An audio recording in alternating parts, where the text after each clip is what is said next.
Vamos a estar leyendo en el versículo 25 y la verdad quiero leer hasta el final del capítulo solo para tener harto contexto, pero vamos a comenzar por ahora del 25 al 31 y después vamos a abordar un poco lo que dice el texto.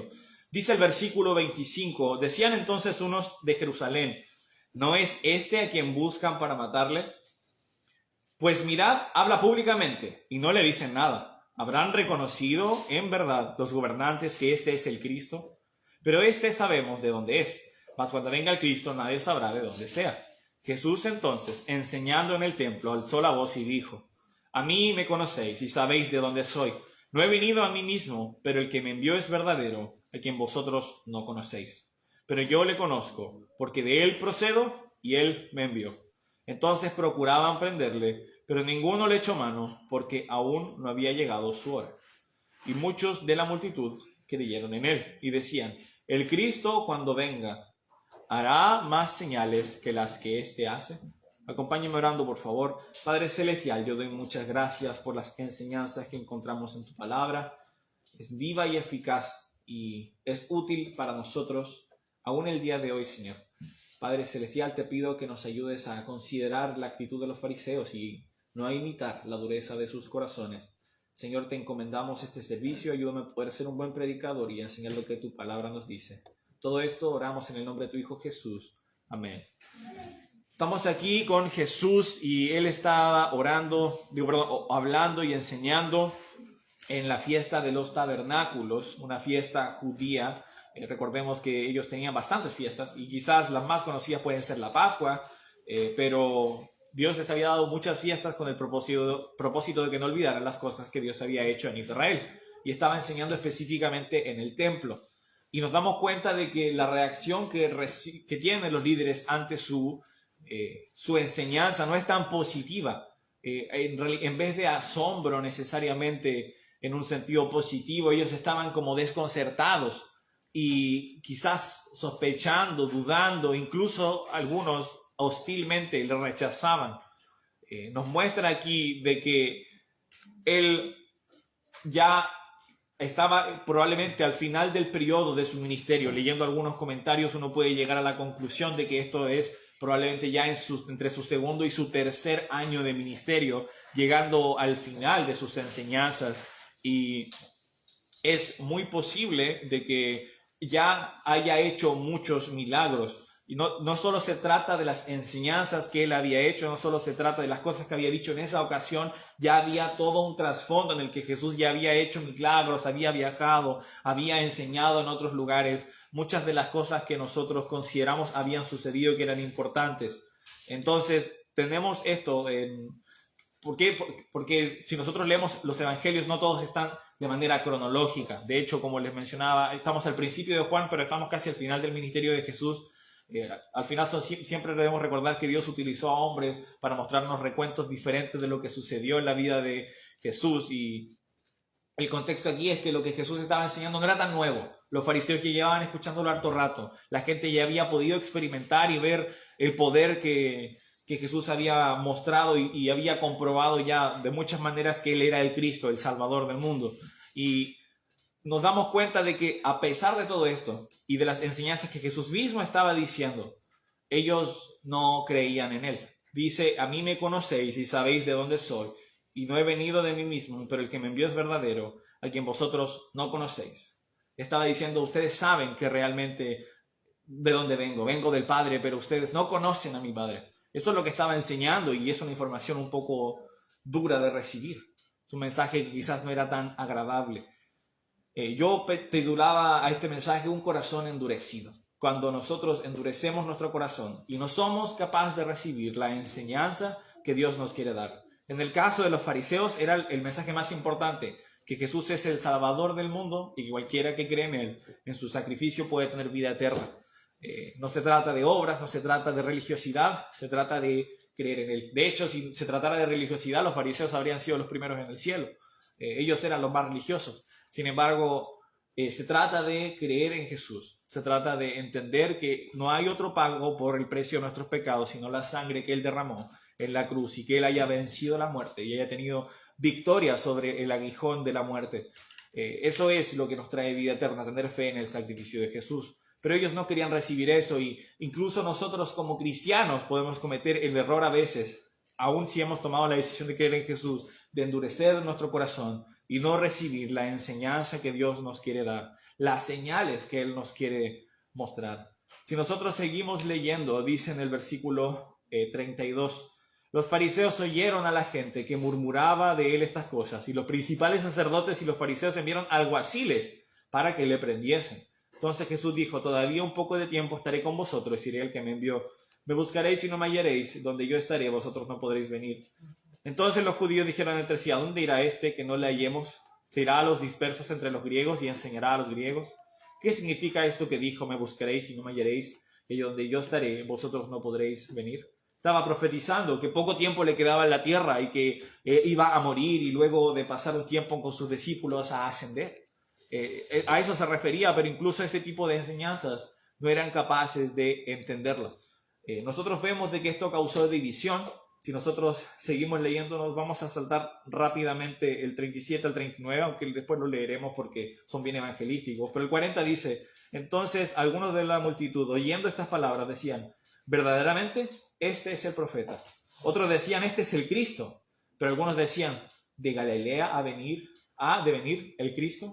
¿No dice la Escritura que del linaje de David y de la aldea de Belén, de donde era David, ha de venir el Cristo? Hubo entonces disensión entre la gente a causa de él. Y algunos de ellos querían prenderle, pero ninguno le echó mano. Entonces, de nuevo, las enseñanzas de Jesús de la salvación causaron diferentes reacciones. Algunos pensaban, este es un profeta. Ahora vemos de que Jesús dejó claro que él era más que solo un profeta en muchas ocasiones. Después otros decían, no, él es el Cristo. Algunos habían entendido el mensaje y habían creído en él. Pero otros estaban negando el hecho. Y decían, pero él viene de Galilea, él viene de Nazaret. ¿Cómo va a venir de Nazaret si el profeta, de San Cristo, tiene que venir de Belén de Judea, de la Belén de David? Y es cierto, Jesús tenía que venir de Belén de David. Si hubieran hecho las preguntas, si realmente hubieran decidido conocer al Cristo, habrían podido saber que efectivamente ahí nació Jesús. Sin embargo, ellos no querían realmente resolver esa duda. Lo que ellos querían era buscar una razón para no creer en lo que Jesús enseñaba. Después, y aquí este es el punto, el texto principal, nosotros vamos a leer del 45 al 52 y quiero que veamos el razonamiento y el corazón que tenían los fariseos. Dice el 45, los alguaciles vinieron a los principales sacerdotes y a los fariseos, y estos les dijeron, ¿por qué no la habéis traído? Los alguaciles respondieron, jamás hombre alguno ha hablado como este hombre. Los alguaciles habían escuchado las enseñanzas de Jesús y se dieron cuenta que aquí hay algo diferente. Y a mí me gusta mucho hablar de esto cuando le hablo a otras personas de Jesús, poder decirle las cosas que Jesús enseñaba. Las cosas que Jesús enseñaba trascienden cualquier filósofo moralista y ético de la historia. Nos damos cuenta de que sus enseñanzas iban mucho más allá de lo que la gente creía o enseñaba ya. Y los alguaciles entendieron esto, escuchaban lo que Jesús decía y quedaban sorprendidos y maravillados. De hecho, en algunas ocasiones podemos darnos cuenta que hasta los mismos fariseos se sorprendían de alguna u otra manera de la sabiduría que tenía Jesús. Me hace pensar en cómo cuando Jesús tenía 12 años, la Biblia nos enseña que él se separa de su familia y lo encuentra en el templo y está hablando con los líderes y ellos estaban sorprendidos. Entonces, ellos se daban cuenta de que las cosas que Jesús estaba enseñando eran diferentes y los mismos alguaciles decían, ¿pero estás escuchando lo que dice? Es diferente su mensaje. Y es algo muy bueno que nosotros consideramos que el mensaje que nosotros enseñamos a otros es un mensaje diferente, es lo que necesitan escuchar. Que nunca pensemos de que lo que nosotros hablamos de Jesús es como cualquier otro libro de autoayuda o de filosofías humanas. Lo que Jesús enseñaba era sabiduría divina. Y las cosas que él enseñó para la vida son útiles aún el día de hoy. El hecho de que la Biblia sea el libro más vendido, más impreso en toda la historia de la humanidad, nos debería decir algo. Jesús realmente era alguien diferente. Y ellos se dieron cuenta, se percataron. Ahora, ¿cuál fue la reacción de los fariseos al escuchar incluso esto? Que incluso los alguaciles habían creído en él. Entonces los fariseos le respondieron, ¿también vosotros habéis sido engañados? ¿Acaso ha creído en él alguno de los gobernantes o de los fariseos? Mas esta gente que no sabe la ley, maldita es. Nosotros nos damos cuenta de que su corazón estaba lleno de orgullo. El orgullo es el que ciega y endurece nuestros corazones. Ellos, en vez de considerar de nuevo, cuando incluso los alguaciles que ellos tenían de confianza le dicen, escuchen lo que está diciendo Jesús. Ellos dicen, ustedes también cayeron en sus mentiras, ustedes también fueron engañados. Luego aquí hacen lo que en la argumentación se le llama una falacia, que ellos dicen que el mensaje de Jesús era mentira porque ninguno de los fariseos había creído. No es una manera de argumentar eso, no es un argumento lógico. Si tú estudias te vas a dar cuenta que no. Es como si alguien me está dando una opinión y yo en vez de decir, no estoy de acuerdo por esto, yo le dijera, ¿tienes un doctorado en ese tema? No, ok, cállate entonces. ¿Te das cuenta? No tendría ningún sentido, no sería algo honesto de hacer. Pero eso estaban haciendo los fariseos, decían, pero algunos de los que realmente como nosotros, ¿alguno de nosotros ha creído? Porque esa gente que no sabe la ley, incluso maldicen, dice, maldita es. Es una palabra fuerte. Es una palabra que evitaría si fuera un creyente, la maldición. Y nos damos cuenta de que ellos, es hasta irónico que maldigan a la gente por no conocer la ley, cuando era su trabajo que ellos pudieran conocer la ley. Es una frase triste. Estaban reconociendo, quizás sin darse cuenta, de que habían fallado como los maestros al pueblo de Israel. En vez de preguntarse por qué Jesús está enseñando estas cosas y por qué la gente está creyendo en Él y no en nosotros, los fariseos descalificaron a la gente. Dijeron, no, ellos son ignorantes. Era literalmente su trabajo enseñar la ley y estaban reconociendo su incompetencia. En Proverbios 11:2, no lo tienen que buscar, dice, cuando viene la soberbia, viene también la deshonra, mas con los humildes está la sabiduría. Nos damos cuenta que no eran personas sabias porque eran personas arrogantes. Ellos, en vez de reconocer que podría haber, efectivamente, Jesús estaba enseñando algo diferente, hay algo que debemos aprender de él, probablemente dijeron, no, estas personas son necias, son tontas, no conocen la ley. Nosotros que sí la conocemos, sabemos que lo que dice Jesús son mentiras. ¿Cuántas veces nosotros caemos en esta arrogancia también y despreciamos a aquellos que quizás tienen una fe un poco más sencilla, un nuevo creyente quizás, alguien sin tanta formación, que quizás entendió algo que tú y yo no entendemos, y quizás nosotros en nuestra arrogancia no somos capaces de escuchar lo que nos tiene que decir? Sabes que a mí me gusta mucho poder escuchar a personas que a lo mejor se han estado preparando y están pudiendo enseñar en el púlpito o a lo mejor en alguna reunión de varones. Y es genial porque, por ejemplo, cuando se sube al púlpito, alguien que nunca había enseñado antes es un nuevo predicador que nadie predica como él. Ahora, es verdad de que muchas veces uno termina imitando de alguna u otra manera a sus mentores. O justo hablaba de eso esta semana con el pastor Jorge Veloso y hablaba de un pastor. Me decía, este pastor está tratando de predicar como este otro pastor. Tú lo escuchas, a los dos predican igual. Las mismas frases, las mismas pausas, los mismos tonos.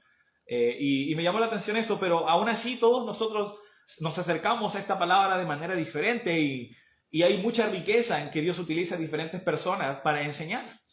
Pero a veces hay dureza en nuestros corazones y cuando nosotros vemos a otra persona que nos va a enseñar, en vez de poder escuchar y decir, quiero escuchar lo que él tiene que decir, nosotros cerramos nuestros corazones y decimos, ¿qué sabe? Llevo tanto tiempo siendo cristiano, he leído tantas veces la Biblia, ¿qué me puede enseñar él a mí? No debe ser eso, no debe ser esa la actitud de un creyente. No debemos permitir que esa dureza de corazón no nos permita recibir la enseñanza de otros. Deberíamos tener un corazón humilde, poder considerar lo que nos tiene que enseñar y nos llevaríamos muchas sorpresas. No seamos entonces como los fariseos en esa área. El orgullo desprecia a quienes están enseñando. Si me acompañan, por favor, a 1 Corintios 1, guardando su lugar aquí en Juan 7. Juan 7. Guarden su lugar en Juan 7 y vamos al primer capítulo de 1 Corintios. En 1 Corintios 1, el versículo 26 y 27 dice, pues mirad, hermanos, vuestra vocación, que no sois muchos sabios según la carne, ni muchos poderosos, ni muchos nobles, sino que lo necio del mundo escogió Dios para avergonzar a los sabios, y lo débil del mundo escogió Dios para avergonzar a lo fuerte, y lo vil del mundo y lo menospreciado escogió Dios, y lo que no es, para deshacer lo que es, a fin de que nadie se jacte en su presencia. ¿Por qué esta mirada es equivocada? No solo porque es arrogante, nos damos cuenta de que es soberbio pensar de esa manera. ¿Quién me puede enseñar él a mí? Eso no es una actitud humilde, sino que está equivocada. Porque Dios está diciendo, ni tú eres especial, ni Él es especial. Yo a los dos los escogí, porque quiero que, utilizándolos a ustedes, que son inútiles, puedan convencer al mundo y puedan incluso ganar a la sabiduría del mundo. Pero no, lo especial no está en nosotros. Cuando creemos que lo especial está en nosotros, ahí es donde nuestro corazón se endurece y no somos capaces de recibir la enseñanza. Pero cuando nos damos cuenta, no se trata de mí, no se trata de que yo soy más inteligente, soy más elocuente, se trata de que Dios me salvó y de que Él es el que me enseña y me cambia cada día. Entonces yo no voy a menospreciar al que me está enseñando. La Biblia enseña que el que se humilla será enaltecido. Es lo que nosotros debemos considerar. Volvamos por favor a Juan capítulo 7. Juan capítulo 7, vamos a seguir leyendo en el texto. Dice en el versículo 50. Les dijo Nicodemo, el que vino a él de noche, el cual era uno de ellos. ¿Juzga acaso nuestra ley a un hombre si primero no le oye y sabe lo que ha hecho? Respondieron y le dijeron, ¿eres tú también Galileo? Escudriña y ve que de Galilea nunca se ha levantado profeta. También lo mencionaron en el versículo 41, este es el Cristo, pero algunos decían, ¿de Galilea debe venir el Cristo? No, lo estuve buscando, no queda muy claro qué sucedía con Galilea. Quizás había algún prejuicio en esa época en la cultura acerca de Galilea, alguna mala fama quizás. No sería raro que algo así hubiera sucedido en esa época. Y es algo interesante, ellos dicen incluso, de Galilea nunca se ha levantado profeta. Lo que llama la atención es de que si tú estudias la Biblia, eso no es cierto. Jonás era de Gat-Efer, en Galilea, y eso lo puedes buscar en Segundo de Reyes 14, 25. Los fariseos, quienes supuestamente eran los expertos en la ley, que no eran como los malditos del pueblo que no conocían la ley, ellos estaban citando mal la Escritura. Ellos habían cometido un error como si fuera un hecho establecido. Ahora, ¿cómo es posible que se equivocaran en algo tan simple? Porque su justificación no era desde la genuinidad. No es como que ellos dijeran, efectivamente estudiamos la Biblia y nos damos cuenta que en ningún momento ha habido un profeta de Galilea. No. Ellos inventaron una excusa. Yo no sé si genuinamente se equivocaron en el momento, la Biblia no lo dice, o si verdaderamente ellos sabían que en Galilea sí había un profeta que era Jonás. Independiente de eso, su motivo no era dar un argumento lógico o justificar su postura de por qué no creían en Jesús. Estaban buscando una excusa porque lo que Jesús enseñaba no les gustaba. Chocaba con lo que ellos estaban enseñando, con su manera falsa e hipócrita de vivir, y les desagradó. Y sabes que tú y yo también somos buenos para hacer eso, para colocar una excusa, para no escuchar lo que Dios nos tiene que decir y no hacer los cambios que tenemos que hacer en nuestras vidas. El argumento ni siquiera aplicaba bien como mencionaba. Tú estudias en Mateo 2, el versículo 1, y nosotros vemos de ahí en adelante que Jesús nace en Belén. Entonces Jesús no era Galileo, fue Galileo de crianza, pero él es oriundo o nacido de Belén. Y la Belén Efrata que nosotros vemos en las profecías de El Salvador. En Proverbios 18:13 dice, el que responde antes de oír, le es como necedad y confusión. Nuevamente, ellos no querían aprender de Jesús. Ellos no querían escuchar de Jesús. Ellos simplemente colocaron una excusa antes.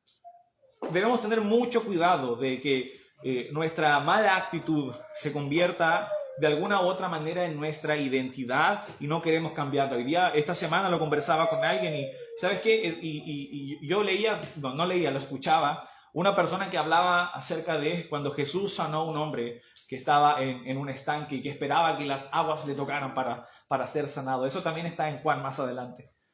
Y cuando Jesús se acerca a ese hombre paralítico, le dice, ¿quieres ser sanado? Y cuando yo escuchaba esta reflexión, y nunca lo habían visto de esta manera, decía, quizás es una pregunta rara, ¿quieres ser sanado? Es una pregunta rara. Yo creo que cualquiera diría, obvio que quiere ser sanado, por eso está ahí. Pero una reflexión que hacía esta persona sobre este versículo era como muchas veces nuestro pecado y nuestras malas actitudes y nuestros malos hábitos se vuelven nuestra identidad. Y no se trata de que a lo mejor tú luchas con algo, es que yo soy así. No, es que yo soy mentiroso. Es que yo soy orgulloso. Es que este es mi carácter. Bueno, la Biblia nos dice que cuando nosotros creemos en Cristo somos nuevas criaturas. Las cosas viejas pasaron, y aquí son todas hechas nuevas. Entonces, eso no es una excusa válida para un creyente, a un hijo de Dios. Cuando Jesús entonces le hacía la pregunta, ¿quieres ser sanado? Meditaba en cómo muchas veces nosotros no buscamos cambiar cosas en la vida cristiana. ¿Por qué? Porque significa renunciar a nuestra identidad como pecadores. Significa renunciar a mi identidad como a lo mejor mentiroso, o como orgulloso, o como alguien avaro. Así soy yo. Y muchas veces esos cambios significa tengo que dejar de ser así. Y yo no quiero hacerlo. ¿Por qué? Porque mi estilo de vida me gusta. No es la manera en la que nosotros debemos vivir. La Biblia dice que debemos morir a nuestra carne, que debemos cargar nuestra cruz y seguir a Cristo. Eso es lo que Dios manda a los creyentes. Por lo tanto, nosotros sí debemos decir, Señor, cambia las cosas que tienes que cambiar en mi vida. Y quizás algunas van a doler, quizás algunas no me van a agradar. Pero debemos estar dispuestos a que el Señor moldee nuestros corazones y dejar al Espíritu Santo hacer su obra en nosotros. Los fariseos no estaban dispuestos a aprender de las Escrituras. Como les mencionaba, ni siquiera escudriñaron para ver si genuinamente había alguna vez un profeta en Galilea antes de hacer una afirmación así. La Biblia enseña en 2 de Timoteo 4, 3 al 4, que habrá personas que tendrán comezón de oír y se apartarán de la verdad a las fábulas. Y muchas veces nosotros vamos a hacer eso. Cuando la Biblia nos diga algo que no nos gusta, nos va a dar comezón de oír, es decir, vamos a querer escuchar cosas que sí nos agradan, cosas que sí se van a alinear con lo que nosotros estamos haciendo o viviendo. No debemos, cuando nos acercamos a Dios, no debemos entonces, si tú dices, hay un área en mi vida que está mal y yo sé que tengo que cambiar, no te acerques a Dios orando y arrepintiéndote. Pero muchas veces pasa que oras a Dios y le dices, yo sé que esto está mal y me arrepiento. Pero muy dentro en tu corazón hay una parte en la que tú sabes que lo vas a volver a hacer. A veces pasa eso. Oramos a Dios y decimos, Señor, yo sé que esto está mal, lo voy a dejar de hacer. Y nunca más va a suceder. Pero tú sabes dentro de ti, no, lo voy a hacer de nuevo probablemente. No puedo con esto solo. La verdad es que si sé que en algún momento voy a volver a caer. No podemos engañar a Dios. Si nos acercamos a Dios, es bueno de que nosotros lo hagamos de corazón sincero, derramando todo nuestro ser. Y decirle, Señor, yo necesito ayuda porque no puedo dejar esto. No puedo con este pecado, necesito tu ayuda. Ahí es también muy bueno, aunque no es parte del mensaje, que me estoy saliendo un poco por las ramas, pero es muy bueno pedir ayuda a hermanos o a hermanas en la iglesia, al pastor, pedir consejo y decir, estoy batallando con esto y no puedo hacerlo solo. Es muy bueno considerar, Dios no colocó la iglesia, como suelo decir, me gusta pensar en esto, no colocó la iglesia para que los cristianos tengan ocupado el domingo. Lo hizo porque necesitamos el compañerismo y el orar unos por otros. No se trata solo de, aunque me encanta, no se trata solo de tener un compañerismo superficial y, por ejemplo, juntarnos para la pelota. Yo la pasé muy bien cuando nos juntamos para la pelota. Pero no se trata solo de eso, aunque sí hay que hacerlo o no. Yo no sé quién ganó, no contamos los goles. Yo no sé cómo no contamos los goles. Empezamos, el equipo hermano Alexis empezó perdiendo, pero después remontamos. Yo no sé si ganamos, perdimos, empatamos. Estuvo bueno. Ya, pero mi punto es este. Esas cosas son buenas, pero Jesús no creó la iglesia para que tengamos partidos de fútbol, ¿verdad? Yo creo que todos lo sabemos. Lo hizo para que nos podamos estimular al amor y a las buenas obras. Para que cuando un hermano está pasando necesidad le podamos ayudar. Para cuando un hermano esté luchando con algo, le podamos acompañar. Para que nos podamos juntar y orar los unos por los otros. Para que cuando un hermano está feliz nos podamos regocijar con él. Para eso fue que Dios creó la iglesia. Para que otros puedan conocer de Jesús y podamos predicar el evangelio. Entonces, considerando estas cosas, acudamos a otros en estos momentos de necesidad y no endurezcamos nuestro corazón. No dejes que estas pequeñas cosas se vuelvan grandes y luego tu corazón esté tan endurecido por el orgullo y por el pecado que no estés dispuesto a escuchar lo que Dios tiene que decir, como sucedía aquí con los fariseos. No querían escuchar las enseñanzas de Jesús. Ellos entendían que Jesús era el Cristo, pero no les importaba. Ellos vieron los milagros que él hizo. Y cuando tú estudias la Biblia, los milagros de Jesús no eran simplemente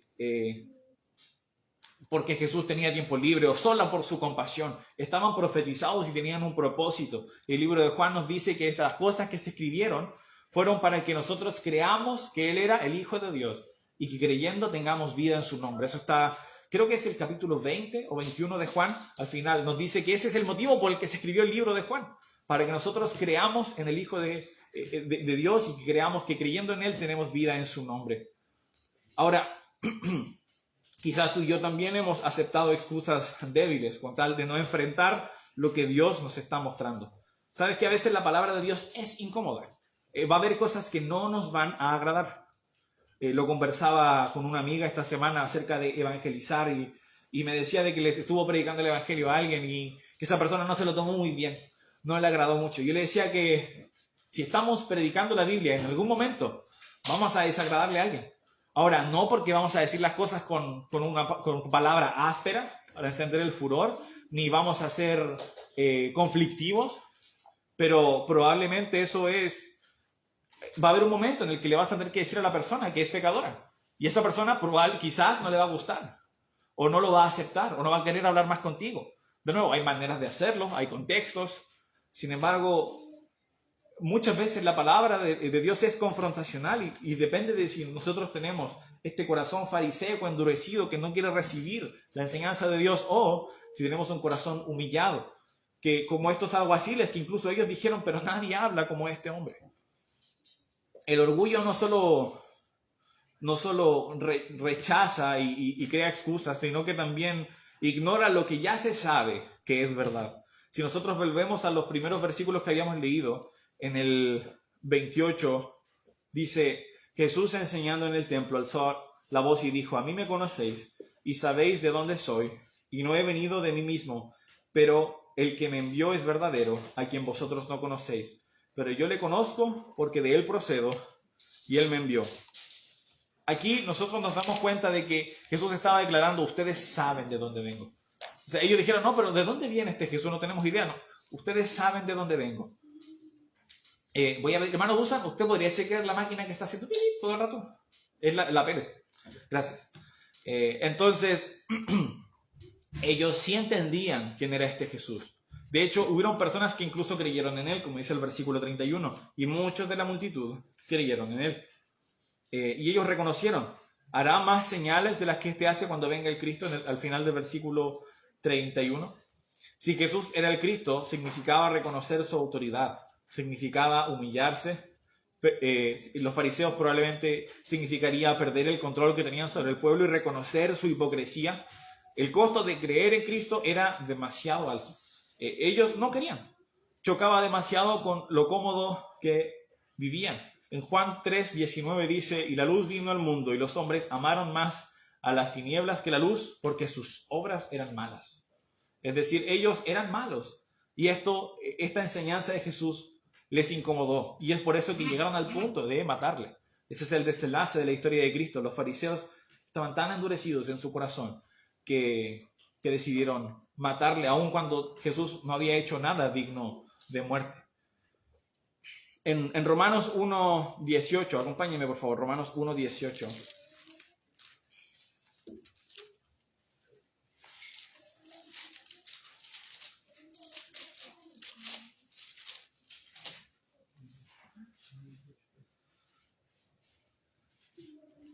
Dice, porque la ira de Dios se revela desde el cielo contra toda impiedad e injusticia de los hombres que detienen con injusticia la verdad. Porque lo que de Dios se conoce les es manifiesto, pues Dios se lo manifestó. Porque las cosas invisibles, su eterno poder y deidad, se hacen claramente visibles desde la creación del mundo, siendo entendidas por medio de las cosas hechas, de modo que no tienen excusa. Pues, habiendo conocido a Dios, no le glorificaron como a Dios, ni le dieron gracia, sino que se envanecieron en sus razonamientos, y su necio corazón fue entenebrecido. Ellos, aquí está hablando un poco en general del hombre, y la Biblia enseña, y aquí tú lo puedes ver en teología, que Dios se revela de dos maneras, de la manera general y de la manera específica. Cuando Dios se revela de manera general es con la creación. Nosotros estamos muy bendecidos viviendo en una zona tan llena de naturaleza y de la creación de Dios.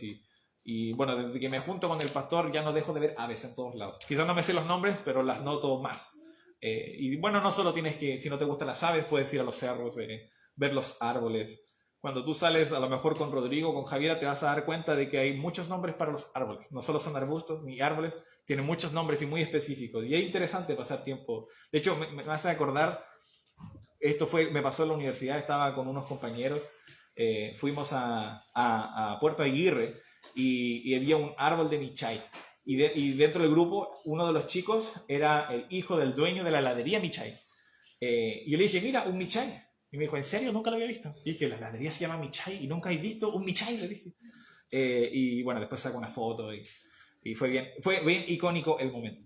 Pero pensaba en cómo nosotros contemplamos la naturaleza y nos damos cuenta de que hay un creador. Así como tú y yo podemos ver un cuadro muy bonito y jamás conocer quién lo pintó, pero sabemos de que hubo un pintor detrás, porque la complejidad y la hermosura detrás del cuadro nos deja claro la evidencia de un pintor, de que se necesitó de un pintor. Entonces, este versículo nos dice que Dios, a través de la creación, revela su poder y su existencia. Pero, ¿qué nos dice el versículo 21? Que habiendo conocido a Dios, no le glorificaron como Dios.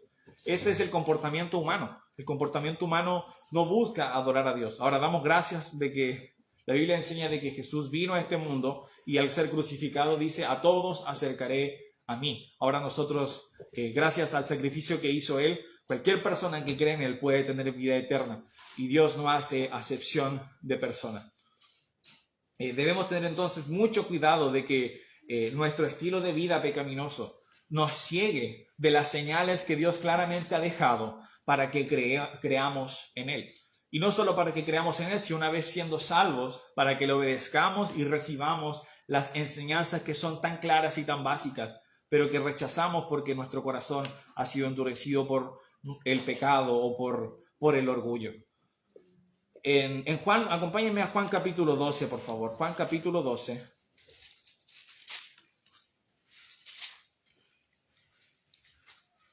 El versículo 42 y 43.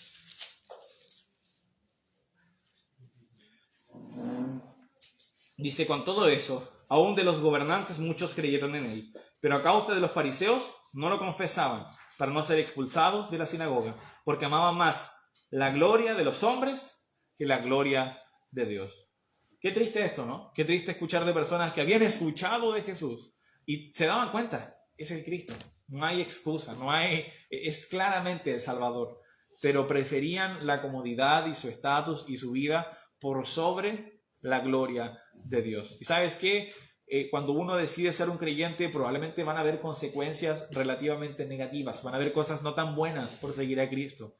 La Biblia enseña de que si nosotros deseamos vivir piadosamente para Dios, vamos a padecer persecución. Nosotros cantamos hoy día todas las promesas del Señor Jesús, quizás esa no es la más bonita, pero sigue siendo una promesa de Dios. Dios está diciendo, vamos a pasar persecución si decides vivir piadosamente para Él. Ahora, ¿es esto una excusa para ignorar el amor de Dios, para ignorar la bondad que Él tiene hacia nosotros y para no escuchar las enseñanzas que Él tiene hacia nosotros, para no hacer los cambios que Dios quiere que hagamos porque interfieren con nuestra vida que sabemos que no le agrada? La pregunta es si tú has considerado, hay algo que Dios claramente me ha mostrado que no está bien, que yo estoy convencido, si tú eres un creyente tienes el Espíritu Santo dentro de ti y Dios te ha sellado con Él. Hay algo que el Espíritu Santo te está convenciendo de que esto no debe ser así, de que yo debería dejar de hacer esto, o por el contrario, que yo debería estar haciendo esta otra cosa. Quizás hay algo como lo has escuchado, lo has leído en la Biblia y lo has escuchado de que deberías estar orando. Gracias al pastor Jorge que ha sido el tiempo de estar con nosotros y dio buenos mensajes acerca de la oración y de cómo nosotros debemos llevar una vida de oración. Y yo estoy seguro de que más de algunos, incluido yo, hubo una convicción en su corazón y decía, yo debería estar orando más. Pero hay algo que tú dices, sí, debería estar orando más, pero eso significa dejar de hacer esto, así que no lo voy a hacer. Muy posiblemente eso sucedió en más de alguno de nosotros. Quizás escuchas un mensaje, como por ejemplo el de hermano Dusen en la mañana, y escuchas acerca de no hacer acepción de personas. Y tú dices, la verdad es que yo muchas veces hago eso, la verdad es que muchas veces juzgo a las personas antes de conocerlas, y eso me impide que yo les hable de Cristo. Pero eso significa salir de mi zona de confort y hablar con personas que no conozco, entonces no lo voy a dejar de hacer. No es el objetivo de escuchar un mensaje bíblico, de leer las Escrituras, ser confrontados por ella y quedar igual. Nosotros debemos estar dispuestos a ser humildes y a decir, sí, Señor, que se haga tu voluntad en mi vida y no la nuestra. Los fariseos que estaban en Juan capítulo 7, ya para ir terminando, no eran personas completamente ignorantes.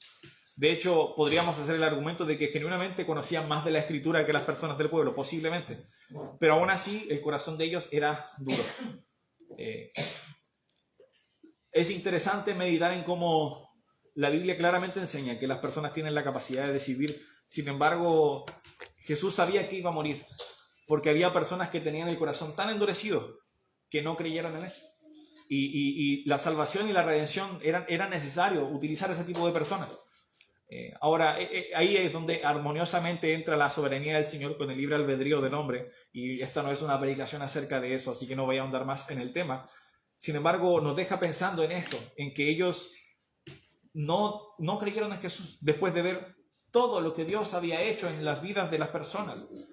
Jesús alimentando a miles de personas, sanando a personas que habían sido enfermas por años, enseñando y hablando de la Escritura como nunca nadie lo había hecho, pero ellos no creyeron. Y es triste. Dice en Hebreos 3, para terminar, el versículo 7 y el versículo 8, dice, por lo cual, como dice el Espíritu Santo, si oyereis hoy su voz, no endurezcáis vuestros corazones. Si Dios te está hablando, quizás no a través del mensaje de hoy, pero probablemente hay algo en tu vida, quizás alguna predicación que escuchaste hace tiempo, quizás algo que leíste en la lectura bíblica y tú dices, yo debería estar haciendo esto, dejar de hacer esto.